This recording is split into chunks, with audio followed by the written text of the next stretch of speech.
Let's talk about books, Shorty. Let's talk about you and me. Let's talk about all the weird things and the good things that we read. Let's talk about books. All right, welcome back, y'all. Welcome to Adjacent. We have a beautiful lady in the house, a mom, an author, a wife, a friend, a business owner. I mean, so many. A Uh, grandmother, a grand grandma. It's a grandbabies. Oh, I love that. A healthy herd. Shelly, who do we have today in the house? We have the amazing Sarah Swindell. She's Yes. amazing. I think we met our first time, and I can't remember if it was a Cure Autism Now or Autism Speaks walk in like 2008. Long time ago. I know, yeah. And I was the chair, and you guys were like the celebrity shining stars.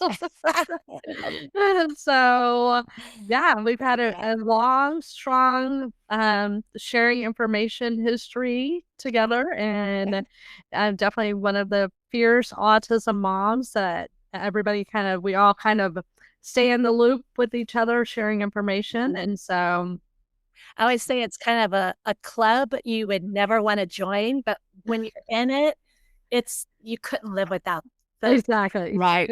But it's Exactly. a club, but one that you don't want to join voluntarily. Yeah. Got it. Yeah. We always say, that we're supporting autism, so you don't have to. So this is not become a part of your life. We hope that we're doing enough great work that this is all figured out, and we can, the families don't have to keep living with this. Yeah. So hard. Yeah. Such a hard road to go down. Yeah. Damn, it sure is. But So, Sarah, where are you from originally? so I grew up in Houston for most of my life, and so definitely a Texan. Yeah, it's probably always will be. We lived briefly in Arizona. I think Shelley knows my husband was a professional baseball player. Yeah. So we've lived short term in many different places all over the US, which was really fun. But once you start having kids, you kind of have to stay put once they're in school. Yes. I was alone a lot, probably 9 months out of every year. Yes. That baseball, it takes up a lot of time. Yeah, you learn how to be mom and dad. Right. And it's always interesting if you ask a lot of athlete wives, it's when they retire, you think it's going to be so great because they're home all the time. Then you're like, wait, I don't know if I'm used to you being around all the time. Right. Yeah. Agreed. No, it is shocking. My husband and I, he traveled a lot when we first got married, and he stopped traveling, and I was like, whoa, what? Yeah. Wow, I don't like to be micromanaged, buddy. This is not gonna play well. Yeah. Same time as, yeah, that's not.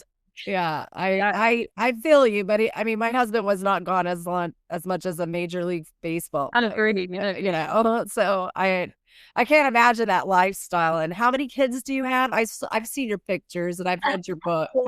They're all grown and all have kids of their own now. So we have 7 grandkids. Wow. So it's been fun. I always say being a grandmother is kind of like getting a do-over for all your mistakes as a mom. Oh, Lord. Yes. In small dosages. Yes. And yeah, but I think I do a lot. I'm in their lives a lot, which is pretty active. but you can give them back. Yes. So it's good. Yes. Where do your kids live near you guys? Moved to Fredericksburg, Texas, like 4 months ago. So I work for my daughter now. I used to have my own home staging Yes. and was a home stager for another company for a long time. So my daughter Haley and her husband Sam have a company called Bevy Group, and they do a lot of event planning for all the wineries around here. So it's really hard. Go to all these wineries all the time.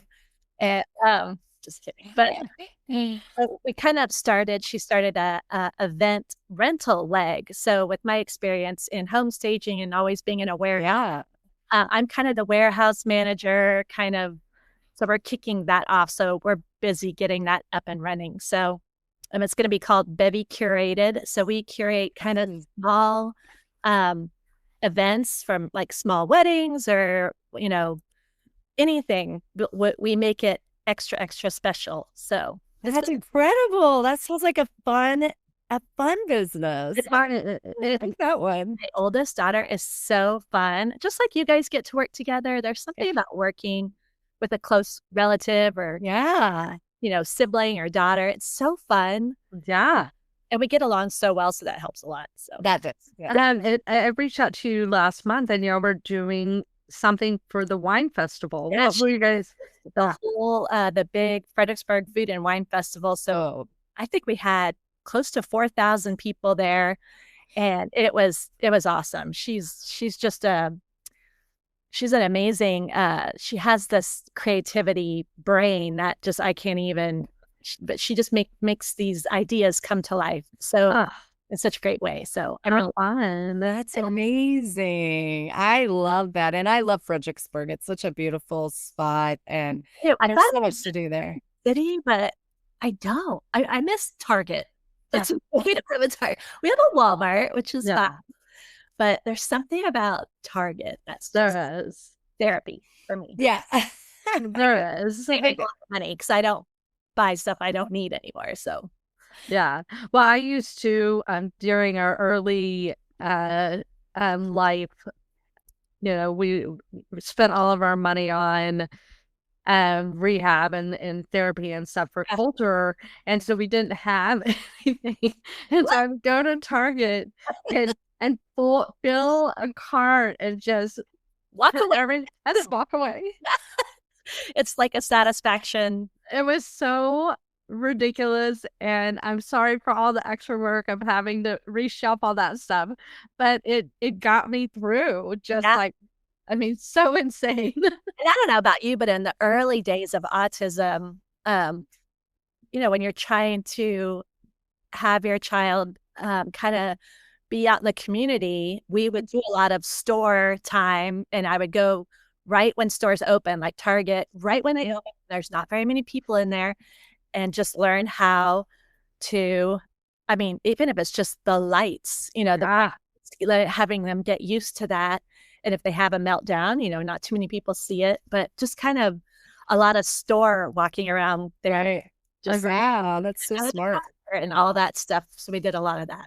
Love that. So did Dawson move with you guys to Fredericksburg? Yeah. Okay, so what is this program? What is Fredericksburg offering? I was really I just assumed, because you know how it is, Shelley. The research, Dawson is 25 now, so he's out of school. So for people that don't know, once you turn 21 and you're, in the life skills, autism, or any sort of disability, you're done. Like, you're out of the school system. There's hardly any resources available. Yes. So especially, so after 21, with the boom in autism, all these kids that were diagnosed, in the late 1990s, early 2000s, they're all grown up and there's nowhere for them to go. Yeah. And every place that's around has a, year's wait list. So, and Dawson was in an awesome place in Houston called Julian's House. So we were afraid to give up that spot. And when Haley was trying to get us to move to Fredericksburg, I just assumed there wasn't going to be anything in a small town. And I looked online and there was nothing online. So I just kind of gave up. And then my daughter happened to go to a fundraising event for a place called Advantage Care Services in Fredericksburg. And it was a big day program. And they also had little group homes. And so we were all shocked because it wasn't really online. And so I called and they were like, yeah, we have space. So we listed our house pretty much the next day, sold it in one day, and we're here in a month. So I couldn't believe it. Oh my gosh. What great. And his little program is in the same complex as our warehouse. Oh, right. Like a few doors down. So it's great. Oh my gosh. I don't know. So it worked out really good. And it's the staff there is great. He's really happy. He's completely nonverbal. So we can tell when he's unhappy or happy, even without words. So we can tell he's enjoys going. And so that's all you really care about, right? Is that Agreed. So, There's- Sarah, eh, I'm sorry. Sarah, you said that he does the adult day half? they have. Does he live in the group home or does he stay with you guys? Oh, we always thought, when he was little, we would never, put him in a group home type setting. Oh. But we're getting older and, he's 6'4", 275 pounds. And, when you start seeing your friends that they're empty nesters, they're traveling, they're visiting children. We can't do any of that. We have to do everything separately. Like I can go visit, family in Houston. We have to take turns because it's really hard Yeah. to find. That's my only complaint here is it's hard to find a caregiver because you have to wash him, you have to shave him, you have to brush his teeth, you have to, pardon me, wipe his butt. You've got to do all those things, and it's hard to find Yeah. someone that is willing to do all those things. It's like taking care of a grown man. So that's been challenging. So long story, when a spot opened, there are the wait lists for like the small group homes that Advantage Care services. The wait list is so long. The funding's just not there. A lot of them closed down. Uh, um, so hopefully that'll start to pick up again. Yeah. But I think we're gonna give it a try. Yeah. Many adult parents, as with profound autistic kids as ours, and their kids thrive. Like, think about it. He's 25. He doesn't want to hang out with us anymore. Yeah. Hang out with him all day. So Yeah. I hear that, they start eating different foods and they start participating. Yeah. So I'm Yeah. going to try. If it doesn't work, we can always bring him home. Exactly. right. Exactly. I highly recommend it. Kim Stockenboyer, who I know you've met before as well. Jake is living, out of their house, Really? and even if it's temporary, Yeah. that time is so healing. But Yeah. for your girl's sake, for Dawson to have another option. Yeah. Yeah. Oh, Well, and just, we can't really have guests over. Like, the grandkids Dawson's up a lot at night still. So he's loud and, the bedroom, we're in a smaller house. So it's like you can hear him all night. So nobody wants to stay at our house. And so, just to, like, holidays are hard. No one can really come stay with us and we can't really go anywhere. So it's very isolating. it's very isolating. Yeah. It's very isolating. I'm very grateful that you're with your daughter and in Fredericksburg. So much fun. And yeah. Oh my gosh, I love Vinny told us that you made that move and I was like, oh my gosh, how dreamy. Yeah. And that town's just I know it's very busy, during tourist season and weekends and stuff like that. But the rest of the time it's beautiful and very small and walkable. This movie right now, like Main Street, like we just had a little Christmas parade and you feel like you're in a Hallmark. Like You do. it's really true. People say it and I didn't believe it till Yeah. it's great. Well, that is such a challenge. All those challenges you're talking about, I'm hearing more and more. I see it with my sister Shelly and Adrian, how they tag each other out. It's like somebody will come to dinner and then they'll say, okay, I'm going to give Adrian a time to come in now. And I'm like, oh, that's so hard, and I know you have, Sarah, but I know Shelly as well. She's worked tirelessly to get him some caretakers.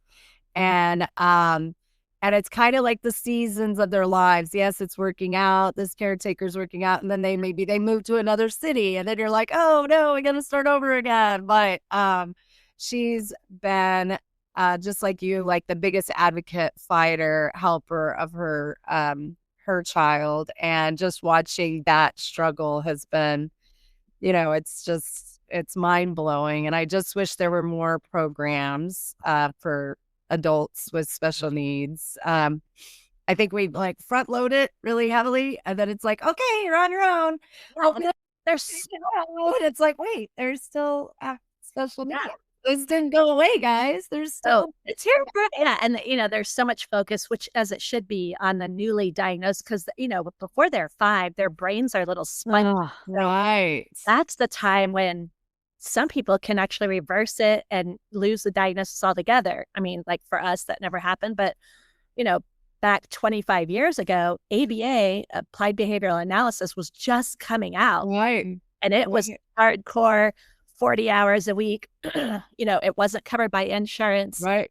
And it was torture. Now ABA's, it's more softer. It is a softer. It is soft. Thought was you base and what the guilt I feel, the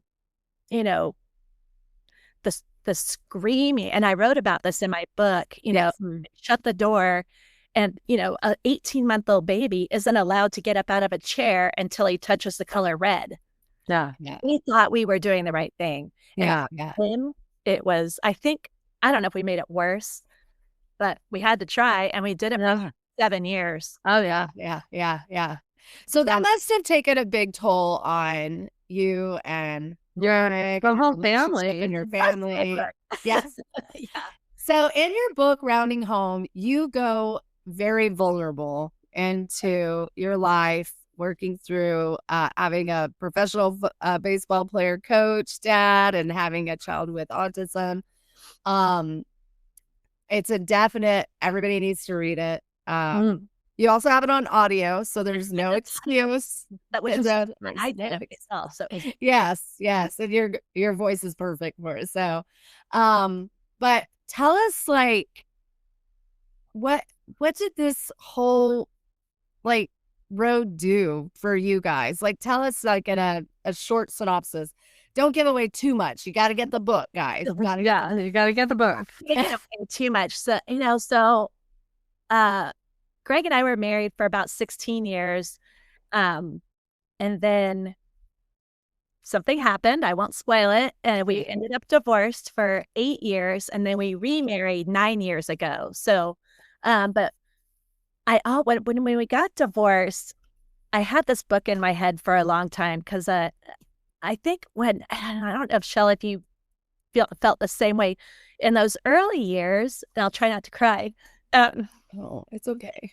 It's like you're living in a fog because you're so tired. Like you don't sleep and you're kind of semi-crazy. I think I was a little bit crazy, because you're sleep. Agreed.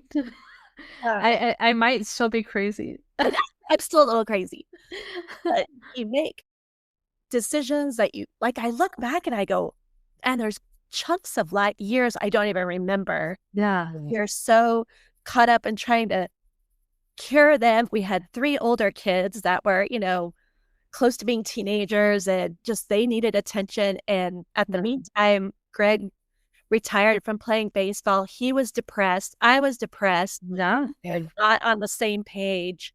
He went from people wanting his autograph everywhere he went to nobody gave a crap about who he was anymore, which sounds silly, but for a man, he's 40 years old, has no job, nothing to go to.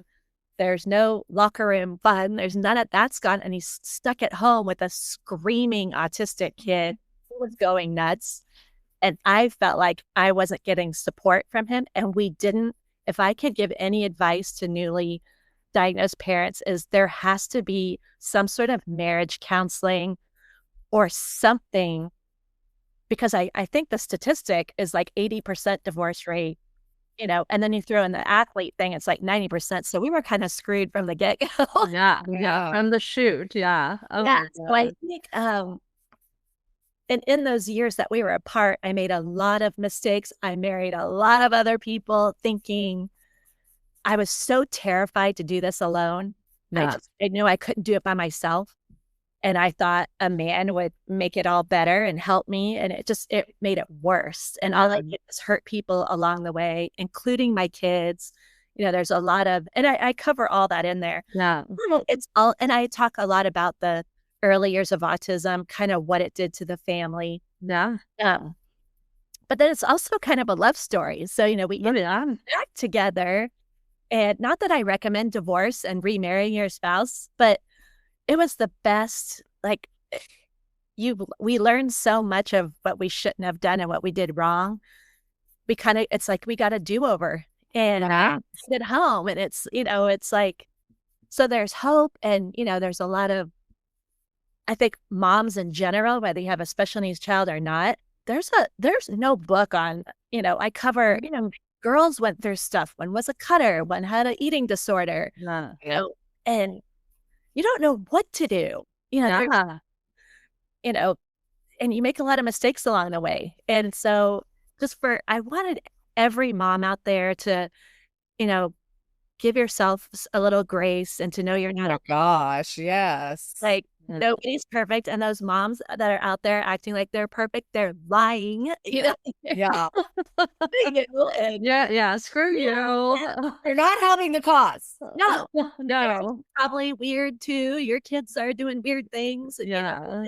We got to be each other's cheerleaders, not each other's judgmental. Right. We Exactly. don't need any more judgment than we are. No, we got enough. Don't Oh my think- gosh, Sarah, you're Yeah. totally speaking my language. Because 100%. when my kids were growing up, I was so afraid that they were going to make a mistake.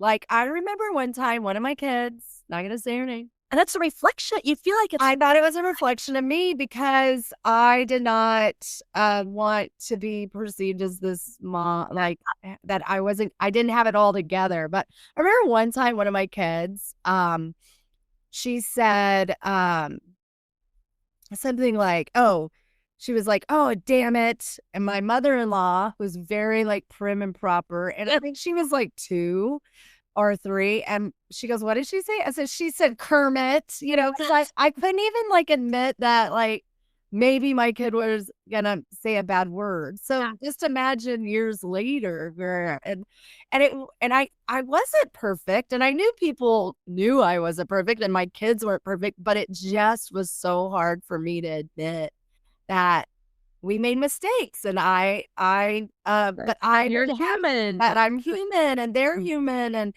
I remember I told Shelly this, and I've told so many people this.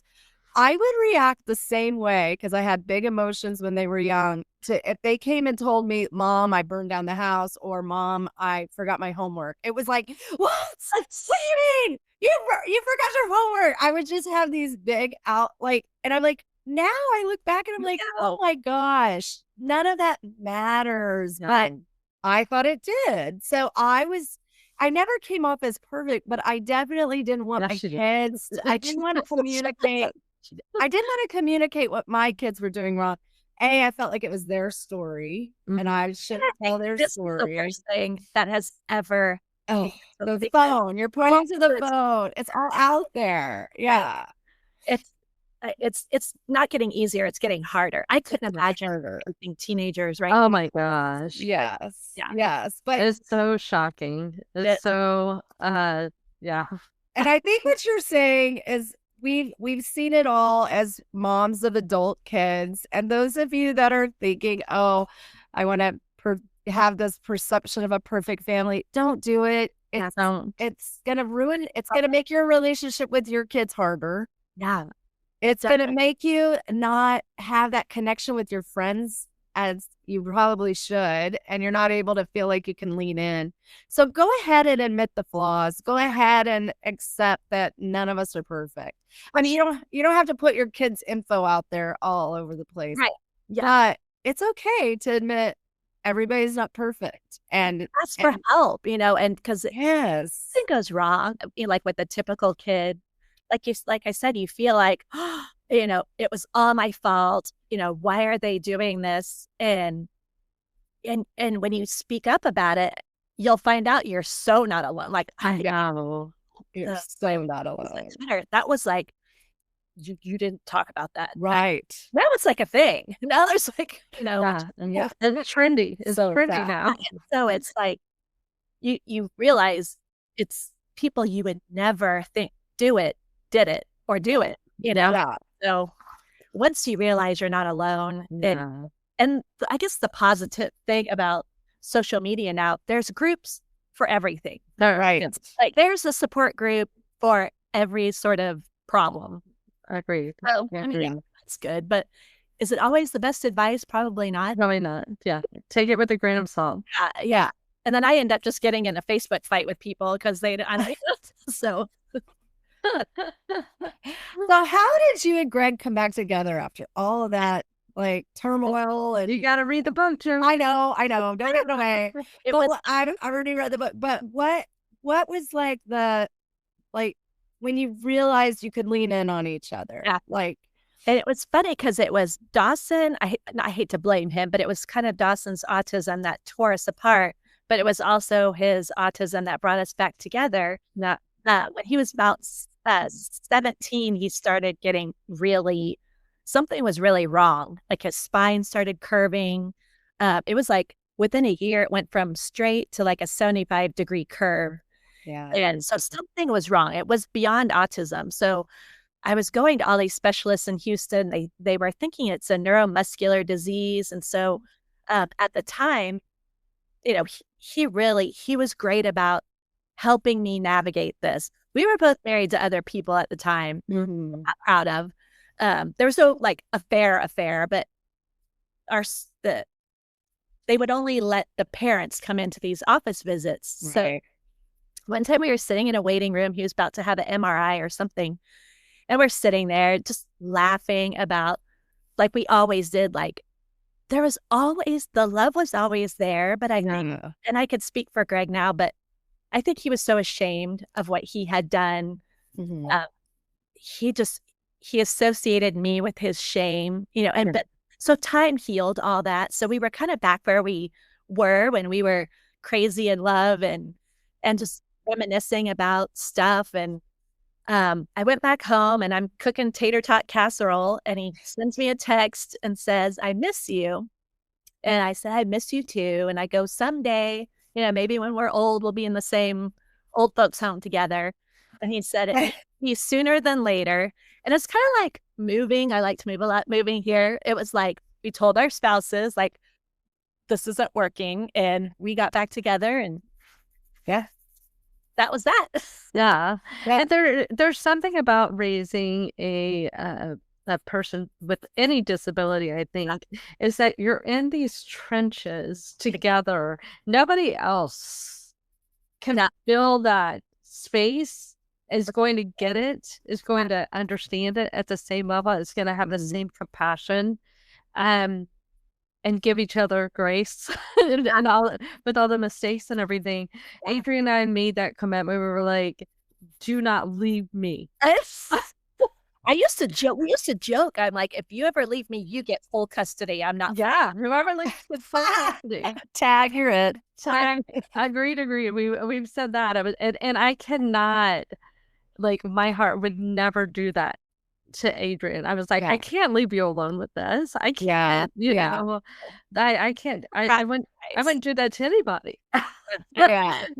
for getting through that, because it's not an easy. No, it's not. It's a lot of stress, especially with, even now we both cry sometimes because he goes through really bad cycles where he rages and twists and cries and we don't know what's wrong, and then we cry and nobody knows what it's really like, and it's so painful to not be able to help.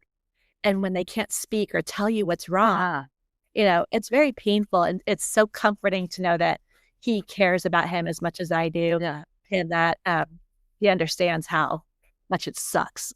It sucks. And Sarah, I have a really hard time with like processing. It's one thing to make decisions for yourself.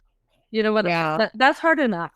Yeah. But to make major decisions for somebody else is so heart-wrenching. Yes. It's I'm glad that Adrian and I can talk through those things. But it's fundamentally me and it's fundamentally you making those major decisions. And I think like long term, like long care, it's like I've talked to Loriana and Judith about this. It's like we have a history of cancer. Am I going to do chemo? I'm making that decision. Am I going to do radiation for him? Am I going to put him through chemo or something like that? I'm like, having all of that weight is just like, Well, even just getting the wisdom teeth taken out. Oh, yeah. Is that necessary? Is it necessary? Yeah. You know? And of course, like, per the usual, he got infection and it was, Yeah. it's like, yeah, nothing is easy. So Oh my goodness. this is a hard question, and you don't have to answer it, but I answer everything. I know, Yeah. I noticed. I love that about you. But when you are okay, so you go Well, Jody, you have to imagine how many times we've been asked that this was every aspect of yeah. our lives, you know, Oh, I know. everything. But I guess my question is this. Maybe one thing that brought you and Greg back together is you didn't okay, this sounds awful, but please don't take it the wrong way. But Yeah.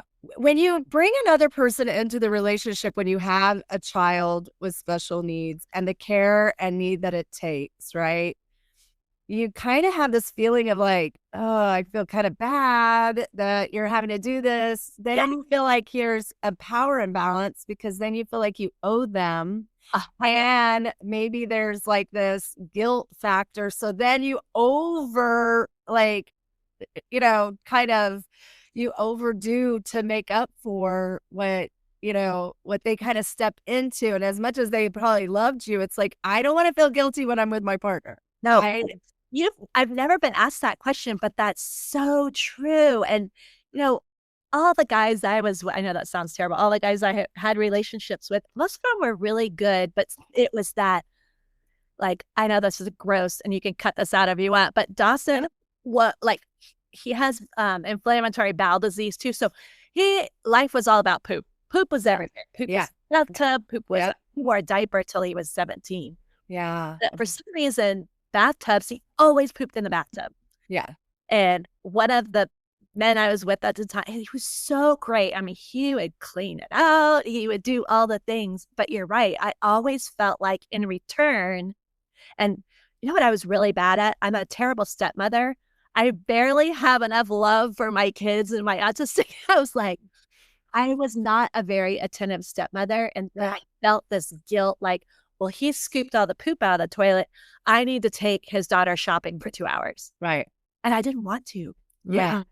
And that sounds terrible. No, it's Hours. I need a nap. I need a bath. I need Yeah. I need to decompress from what just happened. Yeah.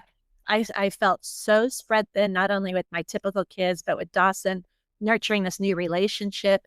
And it was just all, and like you said, nobody gets it like the father of your children. Yeah. And once we just had our own little family back, it was so amazing. Yeah. Was it like the movie Bruce Willis and Michelle Pfeiffer, The Story of Us? Have you ever watched it? No. Go watch it. Go watch. You're gonna cry. You're gonna cry. I would never cry. I cry all the time. I know. I cry. Yeah, I agree. Hey, is there a second book? Well, I started it and it's just terrible. I can't get it. I have this great idea. It's not going to be it's going to be fiction, sort of about the voice of a nonverbal autistic kid and suddenly starts speaking and tells his family everything he has witnessed and his feelings for his whole for his whole life. Oh my God. Oh, you have to write that. I did, but it's I had some people read it and they're like, "That's good," which means no, it's not. Did they have people with autism in their life? No. Send it to me. Send it to me. I think it's very interesting. I think it's a very interesting premise. There's something about having somebody with a disability in the household. People don't think they're aware and consuming all of the information that's going on. They're aware. And they're so aware. Like, I mean, Coulter said something so hilarious to Adrian. You forget they're in the room sometimes and things happen. And he's like, since 2016, you've been just and it's like, I mean, we all died laughing, and it was like he was scratching his butt. Yeah, since 2016, you stopped washing your hands after you scratched your butt, and it's like, And, you don't think all this is happening. You don't think they're paying attention or engaged in it.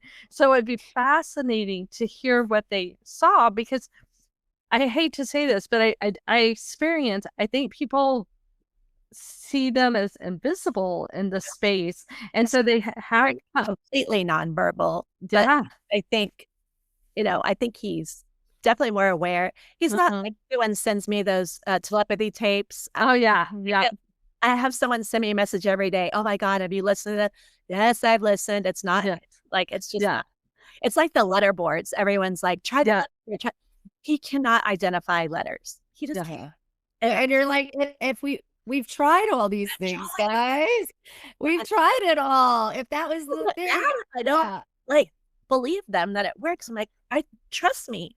I would try anything. Oh, yeah. Absolutely. Yeah. If they were like, if your son sticks his head in the toilet Flush it 4 times a day and you flush it and it has the blue water and that would cure, we would do it.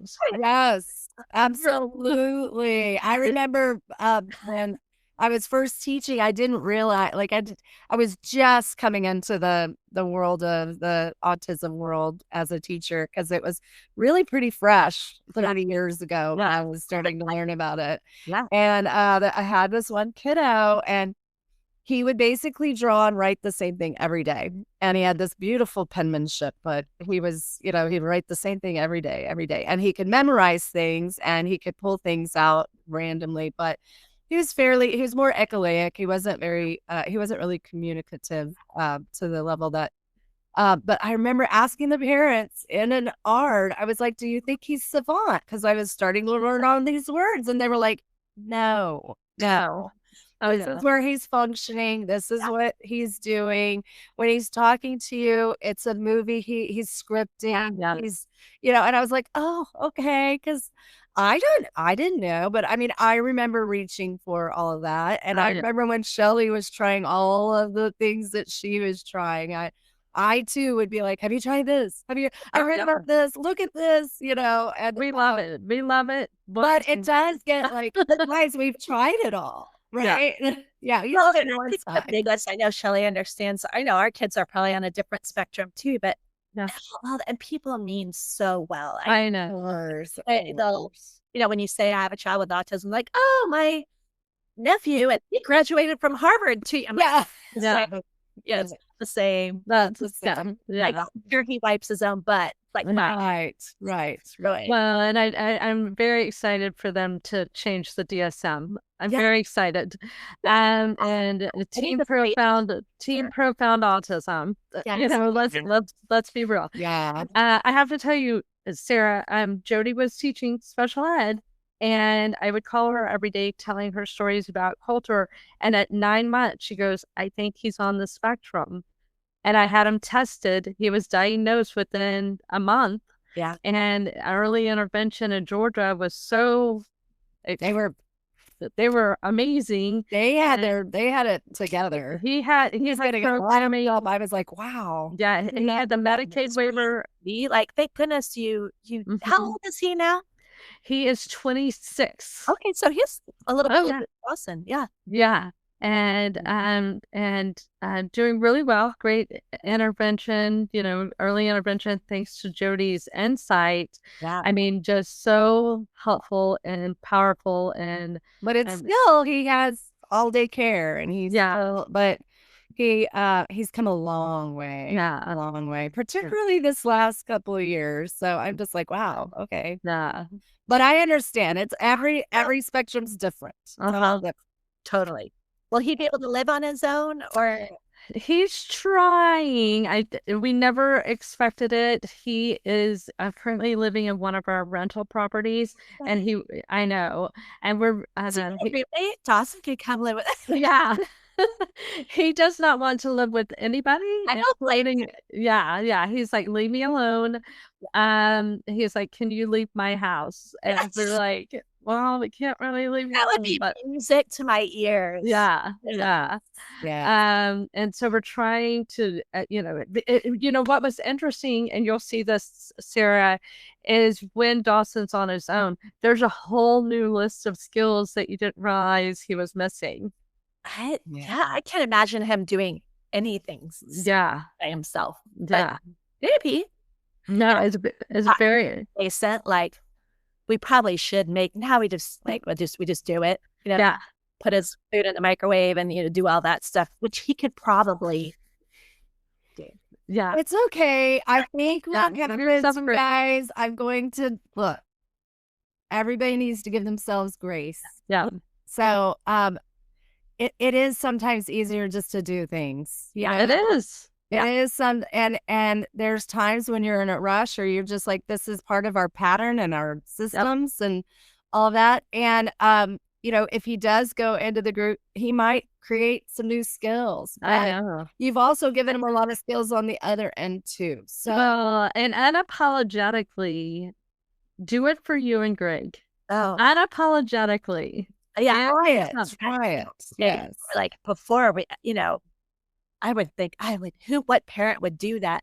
Yeah. We cannot wait. And the wait list, the the HCS wait list, we're still, do you have the HCS, the waiver? Oh, Okay. Did you get on? yeah. We got on when we moved to Texas. So we're still on the wait list. It's been 17 years. We got on. Yeah, you should call because when y'all got a divorce, he could have gotten a diversion spot. Oh, maybe we should get divorced again. No. But just, explain your story, especially now that you're in, because each county gets a strip of the HCS. Now that you've moved, you need to talk to your. I did say it. They say he moved. He's definitely close. They're 2008 people, and he got on in 2008. Yeah. So Yeah. it's Wow. great. I should have done that when we were divorced. Yeah. No, like, that's a whole other podcast, is navigating a service. Oh my God. It's a full-time job.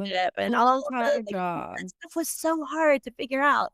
Yeah. They did not make it easy. I'm like, why don't they have a common, how like when you put in for colleges, they have the Common App. Why don't they just have one thing for each of these services? On purpose, so people just give up. They do, yeah. They need the service. They need it. I mean, If you don't do it, shouldn't have it figured out. And yeah, exactly. But the saddest, hardest thing now is evaluations, Jody. You have to go through their whole life, and it makes culture so sad. Yeah. And I was like, please stop making him listen to this. Here is all of it. Yeah. If you have any questions, do it on the front end. Even if you can't tell that they're affected, they're hearing like he coded at birth and blah blah. I mean, yeah, that's terrible, guys. Yeah, Like, who would want to listen to that every doctor's appointment? Yeah. Well, I had this, vaginal infection at this time, and then I got this done on my vagina. I mean, it's all in there. Just read it. It's all in there. Yeah. It's cruel and unusual punishment. I just please stop. Yeah. That's not nice. Nobody needs to hear that. Yeah. Well, I hope you get the HCS. And I don't know if you know the Magookies, Judy Magookie. They live down there in Fredericksburg, and she's such a strong advocate. Yeah. And her son's Colin, and they do all the Special Olympics and stuff. And so great little. I wonder if he goes to Advantage. I wonder. I'll reach out to Judy. I'll put y'all together. Okay. Yeah. That's great. Yeah. Yeah. I hope you get that other book out. I really want to read it, and we want you to come back. And I know, you're incredible. And and if your daughter and you want to talk about your new adventure business, we would love to do a spotlight on that. Okay. Yeah. She's amazing. Yeah, she's. Well, you're amazing. You're amazing. We're amazing. Give yourself a pat on the back. Like, you're like, what's wrong with you? No, I read it. I'm like, oh my gosh, to me, It was people so come out of the fog, and they're also the vulnerability. I'm just like, I love when people are just honest about their. All I remember, all I focus on are the bad reviews. I had this one on Amazon. Don't read that crap. Oh my God, I cried. She was so mean. There's a couple on Amazon, like, I'm just whining and all this stuff, and like I don't know that it was. And I was trying not to be whiny, but she was just like, "Oh, you think your life was so hard?" I never said my life was hard financially, but that's not everything. Like that, you're very lucky, and I said that many times. Like, less financial means to do what we did for him. Well, but she's a bitch. Yeah. I wish we could rate you on your life, asshole. Sorry, I wasn't living on the streets. I didn't. Yeah. I mean, look, everybody's lives have different challenges in them. I don't, instead of being like rude about somebody not possibly having it as hard as you, just accept that not everybody's lives are sunshine and roses and everything. But it doesn't make, I mean, it makes things easier in some ways, but it definitely doesn't make you happy. It doesn't cure anything. Miserable when we had the most amount of money. Yeah. We're just regular people. Like, there's nothing left. We spent it all.